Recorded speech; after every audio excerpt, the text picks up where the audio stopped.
Oh hey guys, it's super late on a Monday, fake Wednesday here on Vlogging Life. I've been up for a bit, been editing more game videos. I got more footage than I realized for game videos. I'm gonna have about 75 videos to fart up the YouTubes by the time this is all done. Luckily it doesn't really take that long to do when you got the fiber up. 30 megs up, bitches. Gotta love that. Oh fuck, I forgot my juice. But you gotta love that, eh? I also forgot my phone. Kinda need both of those things. Otherwise my watch doesn't shut up all night, and I don't know what my phone does when it's without my watch, but chances are it doesn't shut up either. Here's that juice. I made this juice back on what? Thursday, Friday night. Still the same bottle that I've been vaping on. And it's currently Monday, so that's not too bad. You know, at least I'm not killing it. I'm not killing it.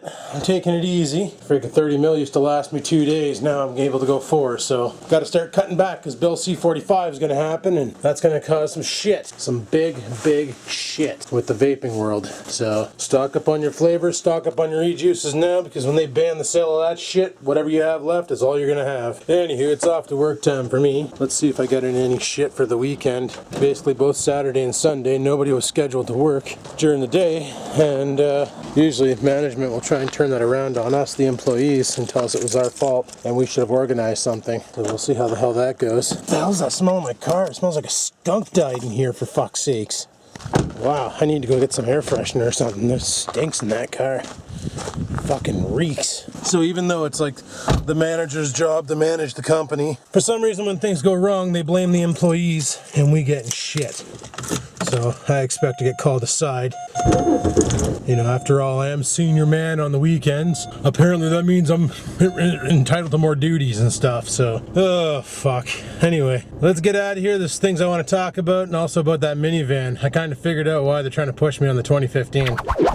Looks like tonight on my way home from work I'm gonna have to fuel this car up again. It's hitting at between a quarter and an eighth for gas, so right on. But like, yeah, like at work, you know, remember back in the day when I'd always tell you like, oh yeah, I'd remind my boss that we have nobody working here, and then he would just fuck me over and make me work it, and I'd end up working 13 days straight and stuff. And I said in the vlog that that's it, I'm done helping him out. I'm not fucking telling him anymore when he forgets things. I'm gonna let him fall flat on his face. Well, this past weekend was me letting him fall flat on his face. I knew about the one guy being off all weekend and us being short-staffed for like a month now. And I've been waiting to see for the email to come out to say, hey Adam, would you like to work noon to 8 on Saturday and Sunday? So I could just tell him no and make Bruce do it, because I'm done doing that noon to 8 bullshit. It's a horse show of a shift, and fuck, I can't be bothered. Oh great, we got a banana border. Okay, I can get around him. I like to give these guys a lot of room. If I'm passing him and he hits some sort of like a little gully or something in our awesomely flat roads, man, he could come flying into my car, and then that would just suck. I know if I was on a skateboard I wouldn't want to get thrown into a car. Seen enough of that shit on Grand Theft Auto. Mind you, I laugh at it on there, but that's because I'm a dick. So yeah, I basically let my boss, I didn't even tell my boss nothing about the weekend. It's up to him to know what the schedule is. He's the one creating it. He should be looking at that shit at the beginning of the week and saying, okay, fuck, we got these guys off. Do we need more shifts? Yes, we do. Get on it on Monday when everybody is in the office. Tuesdays and Wednesdays, Bruce is out of the office and his counterpart is out of the office. Thursdays and Fridays, I'm out of the office and my counterpart's out of the office. Neither one of us check our emails, our inter-office emails, when we're out of the office, because we're not being paid to, so fuck it, you know? That's me time, not fucking company time.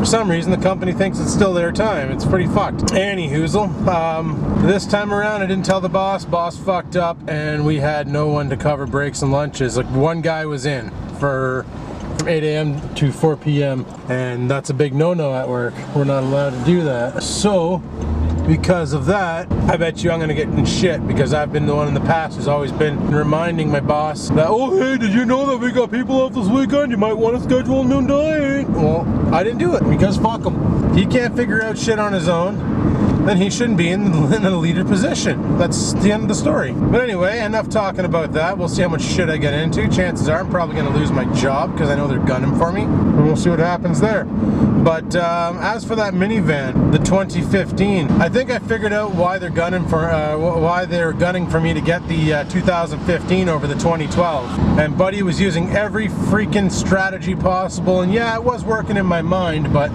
thank God I wasn't ready to make the purchase. I wanted to do some more thoughts and talk to the insurance company about it and all that shit, and get some quotes and run some math against my budget to see how much it was going to impact my budget and shit. The 2012 wouldn't impact my budget that much. The 2015 would make it so I'm eating ramen every day of my life. Also, the 2015, it's about to be a year old because the new 2016s are coming out very shortly, right? So the chances are the sales reps are getting one fuck of a kickback off of that 2015 if they can dump it before it expires. Now, I noticed something else about the 2012 that I didn't notice on the 2015, and that was that it had a receiver for a hitch. That's right, it had like a little, it was a smaller receiver. It's not like the big one like you would see on Bloke's pickup truck or even Pug's pickup truck. I think they call the one that Pug has class 3 maybe. I think that's what that is. And the one that's on the minivan is like a class 2. Now the minivan can tow 3,600 pounds. That's pretty damn good for a minivan. Minivan, 3,600 pounds. That's pretty freaking decent. You know, that's like a small size camper trailer or a U-Haul even full of shit. So that's pretty awesome. Like I could get myself a little utility trailer and totally, like if heading over to Pugs for Trap Extravaganza per se, you know, I could load up whatever I have onto it, the 2 mini bikes, fucking a mower, and if I have the Bifta built by then, the Bifta, you know? Fuck, tell me that Ford has good brakes. Jesus, I didn't want this to be a Ford Pontiac love-hate relationship about to happen. But yeah, that's why I'm thinking they're trying to get me to buy that 2015, because the 2016s are about to launch, and they want to have all their old inventory out of there. And let me tell you, that guy was so friggin' aggressive. Like every time I mentioned the 2012 SE, he's like, oh, but you're better off to buy new, then you don't have any problems, and you got brand new mileage on it, and blah, blah, blah, and just going on and on and on about it, about how awesome it would be to have a brand new vehicle and stuff. And I'm thinking, okay, first off, it's $30,000. The moment I drive it off the lot, now it's worth $20,000. You know, the moment I buy it and take ownership, it depreciates that bad. And then in 3 years, it's going to be worth the same amount that this here 2012 is worth.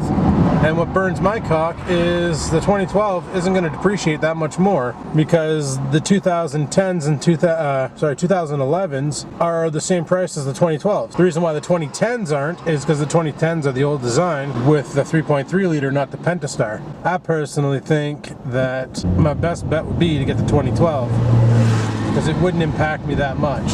Like, on my budget, it wouldn't be that big of a deal. And then at least I'll have a reliable vehicle, so that if I do decide to make the move to London, I can just pack up my shit and fucking bounce. So that's aight. That's aight. That, the 2012 has 60,000 clicks, so chances of anything going wrong on it that should have went wrong from factory are slim to nil. All that's left now is, like, you know, regular maintenance and stuff. And I've seen those Pentastar engines. There's a guy I know who has a well, what you see right in front of me, that Chrysler C, but he's got the 3.6 in it, I think it is, and he's got over 220 on his. He drives from North Bay out to Alberta, back to North Bay, back to Alberta. He does that trip all the time, and he works out in the oil fields there, I think it is. I don't know what the frick he does. I think it's like he's a mechanic, so he probably fixes shit, and he drives that 300 all over Canada, and he's just been racking up the mileage on it. And he said, he's like, out of all the V6s I've owned, he goes, this one here is probably the peppiest and most reliable. He goes, as long as you keep up on your oil changes. He goes, you can't be a delinquent and not fucking change your oil ever. He goes, you know, when the time comes and the mileage is there, get her done. And he goes, he recommends doing it every 6,000 clicks, even though the engine calls for 10K. But he does his own oil, right? So it's easy peasy for him. He just goes to Crappy Tire, buys a jug of Mobil 1, puts her up on the hoist, pulls the plug, drains it, puts the plug back in, pops the oil back in, fuck, calls her a day. That's all right there. Like, I think that's pretty damn good. And the Dodge Caravan that I'm getting is the SC. It doesn't have, like, Adrian had problems with his dual climate, or his rear climate HVAC on his 2011, and Dodge had to do a fix on that.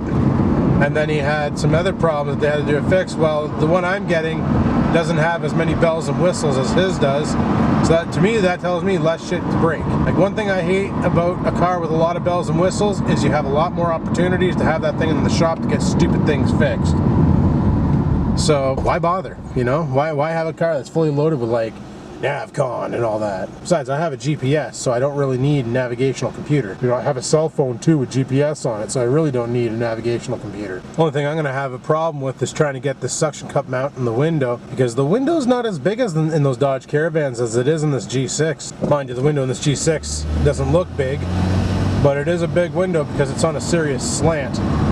Where the minivan, it's more or less on less of a slant, so there's not as much surface area. So I couldn't really mount the camera underneath the mirror like I do on this car, because this shit just wouldn't happen. It would fucking hit the dash mat. So I'll have to figure out something for that. Not a big deal. We'll get something going, definitely. But I'm pretty sure I'm going to go with the 2012, depending on what happens today, if I lose my job or not, for fuck's sakes. Because I know they're going to try and pin this on me, because even though I'm just a lowly weekend employee, for some reason, they treat me like I deserve more responsibilities without the extra pay, for fuck's sakes. Let's see how this goes. Let's see if I am walking out of here today unemployed. Should be exciting. I guess we'll have to wait and see what happens and everything, but I'm pretty sure I want the 2012 Caravan. It's like the best of the best. I laughed at Logie. Logie's like, hey dude, you should get a Jeep and then we can start the Goot Club. And I'm like, oh, for fuck's sakes. No, I couldn't get myself a Jeep. Like, I'm not against Jeeps. I think they're neat. It's just for what I want to do, they're not really practical, you know? Like Logie's Jeep is nice. Rex had the same one. We did that trip to Sudbury. Well, Rex had the big fucking super wide tires on it, and it felt real jerky on the highway into Sudbury, but that's because he kept falling into the tire ruts in the road, and well, that's what happens with those big tires apparently. I don't know anything about it, but the one thing I found funny was just because Rex was trading that Jeep, or he was getting rid of that Jeep anyway, and he had a full tank of gas, so he's like, fuck, let's go to Sudbury, do some running around and come back. Well, it took us a tank of gas almost to get to Sudbury, and then and then on the way back we had to put more gas in it to make it back, because Jeeps are heavy on fuel. They like to drink, but you know, they're great for if you're into off-roading or you live in a place where your roads don't get plowed and you need to fucking get around. A Jeep will do her, you know? A Jeep will definitely do her. But for me, for what I want to do, a Jeep is kind of pointless. Like, I want to be able to bring my mini bikes and stuff like that down south. Like, when I go visit Bloke, bring a mini bike, throw it in the back of the van, and then go to Bloke's, and then, you know, load him into his truck or whatever, and then go to Pugs and ride the track for a bit, and, you know, go cruising and stuff. Maybe there's some trail systems out in London that we can go check out or something. Who knows? You know, that'd be kind of fun. Me and Bloke on the mini bikes going rocking out in the trails. That'd be hilarious. Where with a Jeep, like, there's not much storage in the back. They're really small wheelbase. I wish my coworker was here with her red Jeep, because she has a little TJ or a YJ or something like that. Kind of like Logie's Jeep, just and then she uses it for what Jeeps are meant for. You know, she drives it to work and stuff because she loves the thing, but on the weekends, she's out in the mud bogs putting that thing up to the friggin' top bars in muck, just having a blast, and that's what she does. She rides the shit out of it. For me, I'm not really an off-roader, so I don't really see the feasibility of owning a Jeep, but to each their own, right? I'm not about to knock somebody else's hobby because that's their shit. Same time, I kind of like not to be knocked for wanting a minivan because they're the most practical vehicles I could think of for what I want to do. Yeah, a pickup truck would work, don't get me wrong. A pickup truck would be just as ideal, except for pickup trucks come with decent or with poor fuel economy, and I wouldn't be using it all the time to haul, where a minivan, you know, you got all that space in the back to put shit, so it's just that, and this one here comes with a Class C or B or whatever the fuck it is, Class 2 trailer hitch, so I can stove a trailer hitch onto it like a ball and tow like lightweight trailers and stuff. Like, for instance, I think Rex has a utility trailer. You know, worst case scenario, he needs to get something moved, I could always hook onto his trailer and go. Only thing is I have zero experience backing in with a trailer and guiding it into a spot. I've never done that kind of work, so that would take some time. I might have to get someone to actually do that for me if I can't figure it out. But, you know, the option is still there. But I kind of like that. That's friggin' awesome, you know? That's a bonus feature, and just driving those vans is awesome. You sit so much higher than you do in this pathetic car. So I like that idea too, and I don't know, it was a comfortable ride, and it ran great and stuff, and it was just all around perfect, so frag it. I'm actually kind of shocked my dad keeps buying these Chevy Impalas and little cars, because he tows shit with his utility trailer all the friggin' time. And if he had a minivan, he'd probably find that way more useful and practical in his cars. But anyway, people, Bruce just showed up, and that's kind of odd because it's 3:45 and he just showed up now. Normally he shows up at like 350. He's gonna totally fuck over this cruise. Oh, no, he's got her. Never mind, he's got her. But anyway, people, I'm gonna call her quits and head her inside and get this shift over with, if there is a shift to get over with. Keep you guys updated on that. And until next time, guys, we'll talk to you later. So, like, favorite, comment as always. I just want to close up all my windows and go from there. So, yeah, like, favorite, comment as always. And until next time, people, keep on vlogging.